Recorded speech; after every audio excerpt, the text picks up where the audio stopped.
And I just said to myself, you either sort yourself out or you kill yourself. I had a journey of being overweight and then like being on every kind of diet I could find, and eventually managing to lose weight. What I found was that for 10 years I was thin, but I was struggling the whole time with my weight still, and it was down to body image and processing some really hardcore limiting beliefs that I had during that time. I was wondering, Shazzie, whether you can relate to that story at all. I was not a skinny child. I didn't get the skinny genes, but I was fit because I, you know, was a child of the 60s. So I ate a very awful diet when I was a child, but I was fit. My mum was on a permanent diet when I was a child, and I saw her look in the mirror and hate her body. So I had this image of my mum struggling, and I had really bad food in my body, and even though I was fit, I wasn't healthy, so I struggled with running. I couldn't run. I felt lethargic, and I felt like zero energy sometimes, and as I got older it got worse and worse and worse. My body image was absolutely fine, didn't have a problem with anything, until I started drinking alcohol when I was 25. So at the time when people stopped drinking, I started drinking. And suddenly my thighs started growing, and I was like, wow. I remember one of my friends going, "You've got cider thighs." And but I was trying to find out how to be a person in the world, and you know, I was fine not drinking, but like everyone else around me drank, so I was trying to fit in, and clearly I was not destined to fit in at all. And suddenly, I think age 28, 29, I became my mum, and I hated what I saw in the mirror. I looked at my body and just felt disgust. I wouldn't buy a size 14 clothes, but a size 12 was too small. And I remember I just cried. I just cried and cried and cried one day, and I just said to myself, you either sort yourself out or you kill yourself, because, you know, that was the level of self-hate that I got to. I read a book on nutrition, and I changed my diet, and I took a lot of supplements because I realised that I was deficient in a lot of things through being a long-term vegan and not knowing about nutrition enough to kind of buffer that. When I changed my diet, I took out cooked food, and particularly bread. And for about a year, I started feeling really good, and I lost weight and stuff like that. And then the year after that, I went fully raw, and then I just felt amazing, like more amazing than I'd ever felt. The low point was really as a result of the patterning that I had, and that patterning came from my mum. There are a lot of women out there who have been affected by their own mothers in particular. Bless them. Like my mum, I have a really good relationship with her, and yeah, she has perpetuated this feeling of self-hate in terms of her body image for ever since I can remember. You can't, as a child, escape that. If you hear that, that's what you perceive to be real and true for everyone. How can you ever grow up thinking anything else when that's the programming you've got? I think it's really important that we heal our whole selves so that we don't pass it on to our children.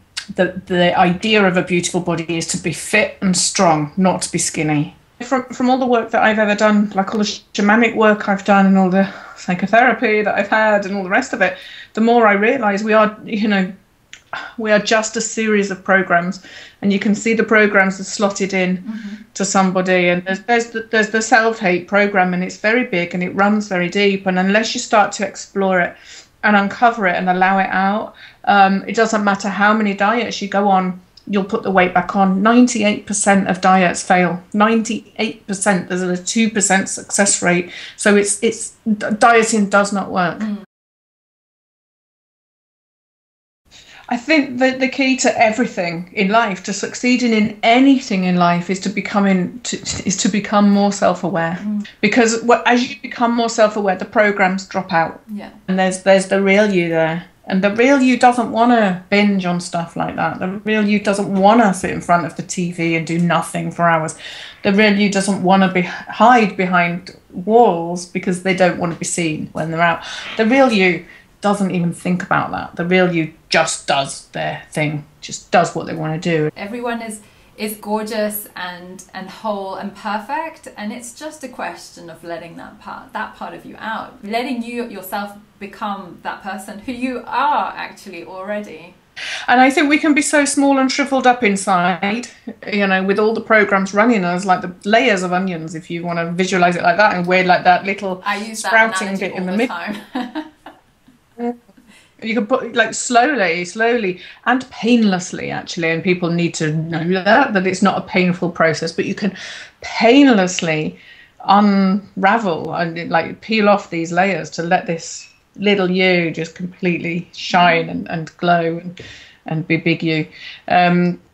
It's a weird one. I know that, like, with all the psychotherapy I've had, I can understand it, and I've felt it myself. And you know, I think when I lost my weight, when I went raw, I was 30, and I went down to like 7 stone, and I felt amazing. Couldn't sustain it though, because I was like not eating hardly anything. I needed the nutrients, but it felt good at the time. And I just remember just thinking, God, if everyone knew how great this felt, they would do it. And I felt like my whole life was lined up and everything was perfect. But actually what I didn't realize was I was gonna, many years later, go through a midlife crisis. And when I went through the midlife crisis, as we were chatting before we got on air, you know, I ended up with a tumor on my leg, I ended up with Lyme disease, and then I got hit by a lorry. So, you know, I've hardly walked for the last few years for various reasons. And I'm like, that has really tested me. It's really tested me, because I could still eat the same food, but I'm not moving as much because I can't. And so then how do I feel about my body? And actually what's interesting, even though I've put some weight on, because as a result of that, I've still got all these plans of how I'm going to get fit. I've got all these menus lined up, and I feel great. And I've never felt better in my life. So it's not about the weight. It's about how you feel. And the midlife crisis that I had removed all the rest of the programs within me. So, you know, I'm sat here talking about weight loss when I'm actually not the skinniest I've ever been, but it doesn't matter anymore. Because I was waiting for you to say that, Shazzie. I was waiting for you to say that, because I've been a lot skinnier as well. I was down to below a size 8, and I couldn't find clothes to fit me because I was so thin. Me too. Yep. And yet I feel more confident now about my body than I did in those days. I think, you know, getting older just opens your eyes up to different things, doesn't it? And it isn't about resigning yourself to going, this is all I can manage, so I have to try and now force myself to be happy. It's actually nothing like that. It's about going, wow, check me out, I'm amazing. I've got through all these things in life and I'm still alive, actually, and I'm still standing, finally.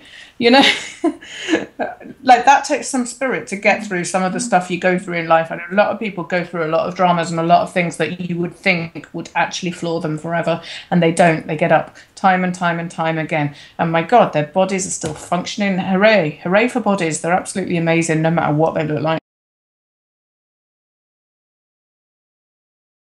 Like you're constantly looking for your keys, but you've got your keys. Don't you realise? The weight kind of drops off because it becomes irrelevant. What you say really works. It's not just some kind of spiel.